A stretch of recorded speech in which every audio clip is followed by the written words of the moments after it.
Great Britain's decline in the Mid-East now also began to undermine its position in Iraq.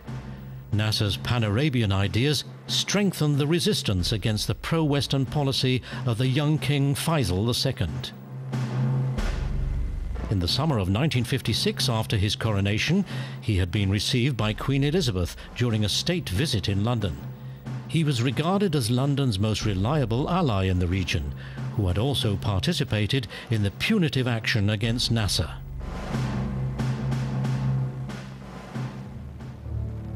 Influenced by Nasser, Egypt's free officers, initially a secret society within the army, were gaining more and more influence over the nationalistic masses. In July 1958, 2 years after Faisal's visit to London, the monarchy is overthrown and the king cruelly murdered.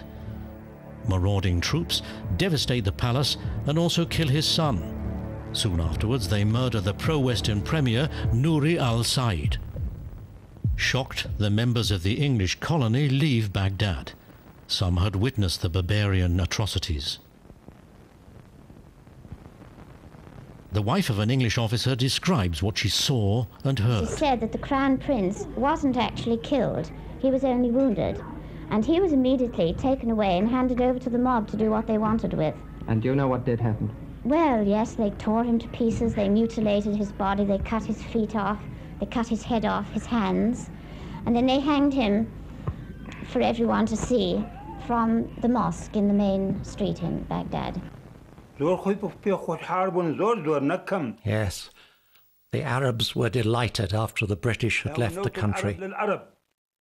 Their slogan was Naft al-Arab lil Arab, which means Arabian oil for the Arabs. The British themselves were to blame. They were too powerful and too arrogant. They couldn't tolerate any criticism. Quickly, the rebellious officers occupy the state radio station in Baghdad. They hardly encounter resistance. The leader of the coup, General Abdul Qasim, speaks to the people in a radio address, which is also supposed to appease the audience abroad. Our revolution is a real reaction against tyranny and corruption. Our foreign policy is to work for peace and cooperate with the other nations. Our oil policy has been declared. We will increase production and export to world markets. What happened was when the